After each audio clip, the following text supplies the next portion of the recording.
përshëndes. A e dini se myslimanët dhe izraelitët përleshen që prej kohërave antike, madje tregohet që kur ka lindur njerëzimi. Por pyetja është pse? Sot do t'ju tregoj një histori vërtet të veçantë, një histori që do ta mbani mend. Një histori që lidhet me ditët e sotme, sepse ajo ka qenë betejë e përgjakshme e atyre viteve, ku nuk kuptohet se përse e lidhin akoma sot izraelitët me atë betejë, pra beteja e Montqisadit. Padyshim shumë prej jush e kanë dëgjuar, por unë doja t'ju tregoja edhe një herë sepse ka disa sekrete brenda kësaj historie që jo vetëm lidhen me këtë që do t'ju them tani, por dhe se si atëherë ata mundën që të fitonin këtë betejë të madhe. Betejë e përsëris që mbahet mend ende sot. Dëgjojeni me kujdes dhe kush është rastisht nëse nuk e ka bërë ende, bëjni like faqes dhe videos që të shihemi sërish dhe faleminderit që jemi prerë bashkë. Atëherë, ishte viti 1177, me 25 nëntor të vitit 1177. Ndodhi një fakt shumë i çuditshëm. Beteja mes 500 izraelitëve dhe 26.000 ushtar të përzgjedhur të musulmanëve. Me në krye ishte Saladini. Saladini, për ata që nuk e din, ka qenë një sultan dhe ka qenë një sultan i suksesshëm, sepse përveç se ai themeloi dinastin Ajubidi, të Ajubidëve, sepse bëri një dinasti të gjatë, por ai mbështetej shumë se ishte një kurd. Ai kishte lindur në Kurdistan në vitin 1138, mos gaboj, dhe admiroi shumë nga popujt nga vendet musulmane. Në fakt ishte ai që i mblodhi musulmanët në atë kohë dhe ai që mundi Jeruzalemin. Por do t'ju them fillimisht se si u mund ky, pra Saladini, nga një mbret. Një mbret që le të themi nuk ishte as mbret, por ishte një 16 vjeçar i Jeruzalemit. Një 16 vjeçar që kishte hipur në fron në atë kohë dhe ishte i sëmur. Pra një i sëmur me 500 ushtar fituan betejën e mbi 26.000 ushtar të përzgjedhur të Saladinit. Dëgjojeni me kujdes. Atëre, ishte një periudhë shumë e begat për Saladinin, sepse ai kudo që shkonte mblidhte njerëz. Në fakt e dashuronin që të gjithë musulmanët. Ndaj ai ende sot quhet strategu më i madh i të gjitha kohërave. Sepse Saladinin, keni parë dhe filmin, besoj që ka qenë një nga strategët vërtet të mëdhenj, ishte shumë i aftë. Në fakt nuk dihet se si atë mbrëmje atë mëngjes kur i shpartalloi kjo 500 ushtar që shpartalluan gjithë ushtrinë e tij, nuk dihet se si ai shpëtoi, sidoqoftë shpëtoi. Dhe po thosha, ishte viti 1177 dhe në atë kohë Saladini çfarë kishte bërë? Ai e dinte shumë mirë se si mund të pushtonte Jeruzalemin. Dhe siç ju thash dhe më përpara, kishte patur edhe konflikte më përpara bota musulmane me Jeruzalemin, por ai donte që ta shpartallonte totalisht, të merrte çdo gjë që kishte brenda gjëra të besimeve fetare, por edhe të shtrenjta të Jeruzalemit. Dhe çfarë bëri? Ai priti, kishte vënë në gojë të njerëzve gjoja që ky, me fjalë Saladini, kishte shkuar në Siri. Mirë po, në atë periudhë, sepse aktualisht gjendej në Egjipt. Mirë po, këtë bëri që të dizorientonte këta të Jeruzalemit, pra izraelitët. Dhe izraelitët, me qenë se kishin një shtrirje të gjatë dhe të gjerë në atë kohë, shumë prej ushtrisë, pra pothuajse pjesa dërmuese e ushtrisë ishin shkëputur. Dhe sepse në atë kohë kishin edhe probleme me pushtimin anglo-angles të atyre kohërave. Dhe si përfundim, Saladini bëri diçka. Priti që ushtarët, pra ushtarët e Jeruzalemit, të iknin, pra pjesa dërmuese e tyre. Në momenti që ata iknin, ai përgatiti 26.000 ushtar. Ishin super të organizuar. Ishin nga ushtarët më të mëdhenj, kishte oficera, kishte general, kishte ushtar të përgatitur, i kishte me fronte. Pra këta ishin harkëtarët, këta ishin sulmuesit, këta ishin kavalierët etj. Pra i kishte mjaft të organizuar. Dhe secili për këtyre ishin ushtar fantastik, sepse i kishte përzgjedhur një nga një, që nga Kurdi, nga Kurdistani, nga Siria, nga Egjipti dhe nga vendet përreth. Dhe të përgatitur shkojnë drejt Jeruzalemit. Teksa ata esnin në Jeruzalem shkoi lajmi, por nuk mundin që të vinte dot ushtria, ku do vinte dot. Kështu që ata po prisnin vetëm të vdisnin. Por në atë kohë gjendej një mbret që kishin zgjedhur në atë kohë. Ishte Baldovini IV. Baldovini IV në atë kohë ishte vetëm 16 vjeç, por ai ishte i smur. Ishte i smur me një sëmundje që quhet lebra. Padyshim dikush prej jush e njeh, ose morbo di Hansen. Është një sëmundje që të degradon dal nga dal, nuk e forcë bile kur në atë kohë, sepse s'kishte asnjë lloj si thuhet kure, dhe kurat nuk mund të kuroheshin këta njerëz, dhe kur afroheshin që për rreth njerëzve, kur kishte njerëz që gjithë largoheshin, bile i binin ziles, ose kur hynin, ose kur dilnin, që njerëzit mos të shkëmbeshin me këta sepse ishte ngjitse. Dhe ky ishte i smur, nuk rinte dot në këmbë. Mirë po, vendosi të bënte diçka, sepse ai hyri në thron, ose në fron, kur thuhet, kur ishte 13 vjeç, dhe në atë kohë ishte 16 vjeç. Dhe mirë po, thuhet që ishte i Zoti, mjaft i Zoti. Dhe çfarë bëri? Ai përgatiti luftën, pra përgatiti betejën. Tha, nuk mund të rrim në një fjalë që të vi këtu armiku dhe të na shpartalloj, të na vrasi. Ne do bëjmë çfarë mund të mundemi. I thot njëri nga zëvendësit e tij, nuk mundemi që të përballemi me vdekjen, sepse ata e dinin që Saladini ishte një luftëtar i Zotit, ishte i pamëshirshëm.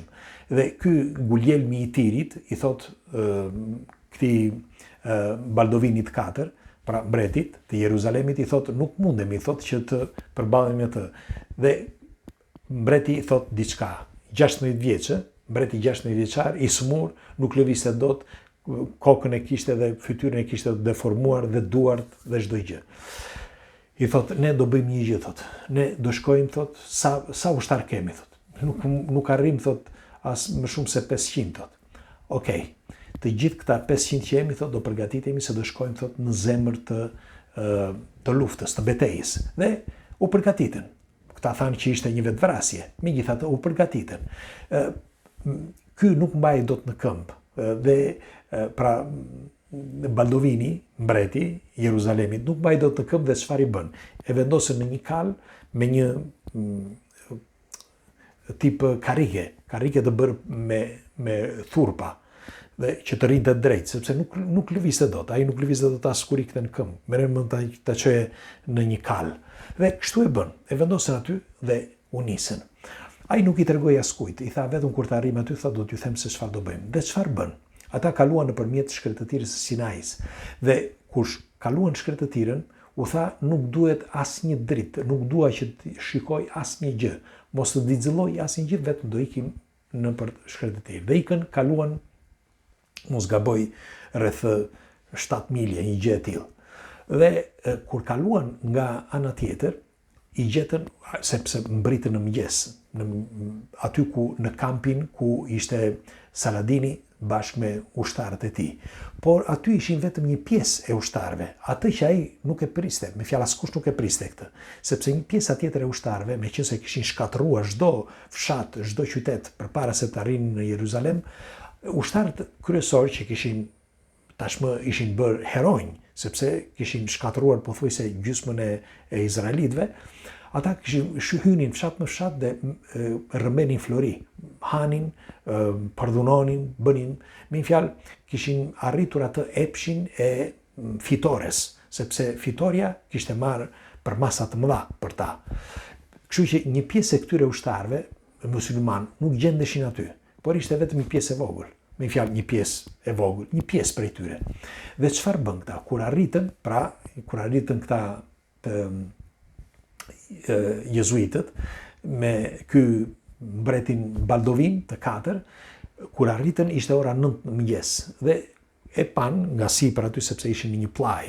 Kur pan nga sipër se ku ishte kjo tenda e këtij Saladinit, u dha urdhër dhe të çoheshin drejt tendës. Pra nuk duhet që të shkonin rreth, por vetëm drejt tendës, sepse sipas këtij Paladinit, ndoshta 16 vjeçë, duhet që të qëllonin i gjarprin te koka, dhe koka ishte Saladini për ta.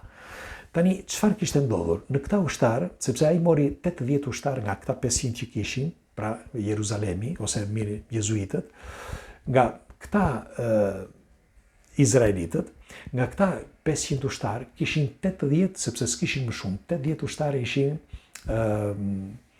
këta të shëngralit, si quhet. Nuk më vjen tani, s'më vjen. Dhe po thosha, 80 prej këtyre, që ishin nga më të përzgjedhurit, ishin kuajt e tyre, ishin me mburoja, dhe njëkohësisht edhe armaturat e tyre, ishin me mburoja. Ishin super të përgatitur, sepse ishin nga ushtarët, ose më mirë të përgatitur nga krishtërimi, njëkohësisht edhe nga izraelitët. Ishin ata që mbronin gralin e shenjtë, ose ata që mbronin templarët, më falni, por kemi miliarda gjëra në kokë dhe ishin 80 templar. Këta 80 templar ishin super të përgatitur. Si që thash, kishin këto armaturët, vetëm një kal, për shembull, kishte pothuajse 1 ton sipër. Përveç tyre, ishte komplet me hekur, dhe lëvizja ishte shumë e ngadaltë atyre, por nuk i vije dot poshtë. Dhe si përfundim, këta 80 që ishin të parët, pra kalorësit e parë.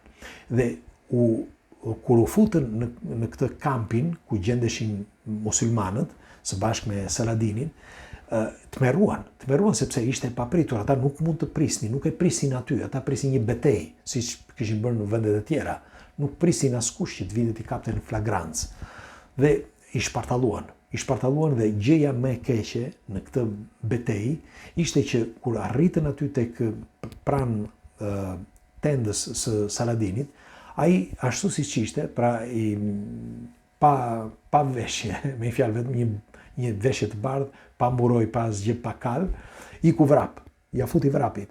Dhe kur doli në cep, pastaj disa nga dishepujt e tij i sollën kalin dhe iku në përshkretëtir. Iku me 4, 5, 6 nga këta ndihmësat e tij. Kurse përveç ndihmësave, disa prej tyre dhanë jetën, sepse qëndruan që kush të vinte nga këta të templarët që u shkonin pas, të mund ta përballonte që mos shkonin të vrisnin Saladinin. Dhe kështu shpëtoi Saladini, shpëtoi atë kohë. Por prisni, sepse kjo histori nuk mbaron këtu. Sepse Ibn Sadat shkruan që është e vërtet, ishte musliman, një shkrimtar musliman, thoshte që ishte e vërtet, atë çka bëri, një mbret, 16 vjeçar, ushtrisë, me 500 ushtarë, ushtrisë muslimane, nuk i kishte bërë kushtot deri atëherë. Një 16 vjeçar. Pra, ai bëri atë që nuk kishte ndodhur kurrë. Në fakt, me kalimin e kohës, nga lëvizja që ai bëri, ndryshoan edhe taktikat më vonë të disa vendeve të tjera. Pra, disa beteja që u ndodhen më vonë, bën eksaktësisht atë që bëri ai djalosh, 16 vjeçar. Megjithatë, po i thoshe që nuk mbaroi këtu sepse ky Baldovini i 4 u smur, ai ishte e smur, dhe ai në atë kohë sëmundja ishte e pashmangshme, vdisnin. Mirë po, disa vdisnin me njëherë. Ky nuk kuptohet që pse vdiq kaq vonë, sepse vdiq në moshën 24 vjeçare. Pra në vitin 1180 e ca. Jo, më falni, 1183. Po, sepse në 85-ën, në një vitin 1185, Saladini ishte përgatitur, ju deshin gjitha ato vite, pra që nga viti 1177 deri në vitin 1185 që të përgatitej. Dhe kësaj radhe u përgatit ashtu siç duhej. Dhe në 4 nëntor, mos gaboj, të vitit 1185, ai mundi që të pushtonte Jeruzalemin. Por në atë kohë nuk ishte më ai mbret, pra nuk ishte më mbreti Baldovini IV. Dhe tregohet që nëse do të ishte Baldovini IV gjallë, mund ta kishte fituar edhe një herë betejën, ndosë ishte 16 vjeç, ndosë ishte dhe i smur. Megjithatë, kjo betejë, po ju thosh edhe tani, është përmendur edhe nga Netanyahu, pikërisht para disa javësh, kur ka folur pikërisht për këtë betejë. Por unë duhet t'ju thoshja diçka vërtet serioze. Duhet të dini që prej kohërave antike, muslimanët dhe izraelitët, ose gjudejt, përleshen prej kohësh. Dhe pyetja është pse. Doja t'ju pyesja juve, nëse dini një përgjigje. Unë do t'ju them me një fjali të vetme. Sepse të dyja këto, edhe përpara se të lindte besimi fetar, vazhdonin akoma që të përplaseshin me si njëri tjetrit. Dhe unë besoj që duke qenë një vend si dy vëllezër, si dy kushurinj, si t'ja u them unë, sepse në fund të fundit janë kushurinj, janë vëllezër, sepse ja kanë jetuar aty. Izraelitët kanë jetuar gjithmonë për bri muslimanëve, palestinezëve, iranianëve, ku ta di unë. Dhe mendoj që duke qenë dy besime të ndryshme, me dy ideologji të ndryshme, kjo ka bërë që të zihen mes tyre. Pra është, edhe pse duket më shumë komplekse, për mendimin tim është shumë e thjeshtë. Sepse që prej kohërave të lashta, kanë dy besime të kundërta, për më tepër edhe dy mendime të kundërta, përveç besimit, edhe dy mendime të kundërta, sepse po t'i shikoni që të dyja polet jetojnë në mënyrë krejt të kundërt. Gjezuitët dhe këta të Jeruzalemit jetojnë ndryshe, kurse ndonse duken parafërsisht të njëjtë, nuk janë kështu. Dhe nga ana tjetër, muslimanët jetojnë në një mënyrë ndryshe. Megjithatë, ju çfarë mendimi keni dhe për këtë histori të kësaj të betejës të Mont Gjizadit, ju çfarë mendimi keni? Dhe si është e mundur që një mbret 14 vjeçar ose një pris 16 vjeçar të mund të pushtonte ose të shpartallonte me 500 ushtar, 26.000 ushtar të përzgjedhur të muslimanëve. Megjithatë, akoma sot thash përmendet kjo betejë si betejja më e arrirë e Jeruzalemit. Por nga ana tjetër, përveç Saladinit që e mori Jeruzalemin në vitin 1185, ndër vite u përleshën edhe në momentet të tjera dhe vazhdojnë edhe sot të përleshet bota muslimane me Jeruzalemin. Pres komentet tuaja çfarë mendimi keni, kalofshim për mjet këndshme.